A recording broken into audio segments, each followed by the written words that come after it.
10 और 11 अक्टूबर 2024 की दरमियानी रात थी। दिल्ली के सराय काले खां इलाके में अंधेरा और खामोशी थी।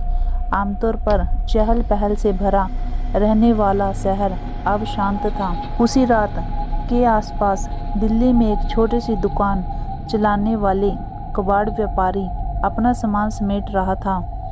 यह उसके लिए रोज का काम था, लेकिन उस रात उसने ज़्यादा शराब पी ली थी। उसके पैर भी लड़खड़ा रहे थे। वो खाली सड़क पर ठोकर खाकर गिरते गिरते बचा। वो अपने घर की तरफ जा रहा था, तभी उसकी नज़र एक महिला पर पड़ी। वो अकेली महिला सड़क के किनारे कुछ ही दूरी पर बैठी थी। लाल कुर्ता पहने वो महिला कुछ विचलित लग रही थी। उसने उसे दूर से ध्यान से देखा और महसूस किया कि उसकी मानसिक स्थिति ठीक नहीं है। उसे देखते ही उसके अंदर कुछ हलचल सी होने लगी और उसके जिस्म में खप चुकी शराब के नशे में उसने एक ऐसा फैसला लिया जिससे उस रात को एक बुरे सपन में बदल दिया। व्यक्ति उस महिला के पास पहुंचा और फिर उसे बहला फुसला कर वहीं करीब में एक सुनसान जगह पर ले गया और उसके साथ दरिंदगी करने लगा। वो किसी गिर्द की तरह उस महिला पर टूट पड़ा था।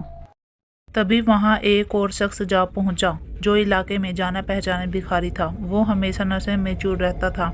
उस रात भी वह बहुत नशे में था। उसके पैर कमजोर और विकलांग थे। लेकिन पहले व्यक्ति को उस महिला के साथ हवस का खेल करते देख वो मचल उठा और उस पल में वो उसके साथ शामिल हो गया। अब उन दोनों ने महिला की कमजोरी का फायदा उठाया। उसे घसीटकर पास की एक सुनसान जगह पर ले गए। वहां उन दोनों ने बारी बारी से उसके साथ बलात्कार किया। उन दोनों ने उस महिला की परेशानी की कोई भी परवाह नहीं की और उसकी आबरू तार तार करते रहे। इस बीच रात ढलती जा रही थी। तभी वहां एक ऑटो चालक अपने ऑटो रिक्शा में उस इलाके से गुजर रहा था। वो भी होश में नहीं था। वह पूरी शाम शराब पीता रहा था। अचानक उसने सुनसान जगह पर एक महिला के साथ दो पुरुषों को देखा तो जिज्ञासावश या शायद किसी और वजह से उसे वहां रुकने और देखने पर मजबूर कर दिया। उसने वहां जो देखा उसे देखकर उसके घिनौने इरादे और बढ़ गए और वो भी बेशर्मी से वहां जाकर उनके साथ वहशत के खेल में शामिल हो गया और उस महिला के जिस्म से खेलने लगे। तीनों ने उनके साथ गैंग रेप किया। लेकिन यही नहीं रुका। उसने महिला को जबरदस्ती अपनी ऑटो में बिठा लिया। महिला पहले से ही सदमे में थी और कमजोर भी। उसमें विरोध करने की ताकत नहीं बची थी।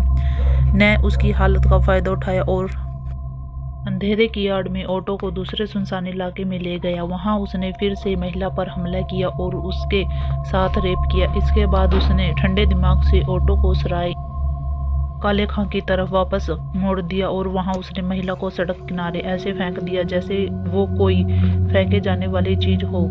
उस रात के अंधेरे में गुम हो गया। रात के लगभग 3:15 जब शहर में सन्नाटा था, दिल्ली पुलिस कंट्रोल रूम में एक कॉल आई। कॉल करने वाला एक राहगीर था जो उस इलाके से गुजर रहा था।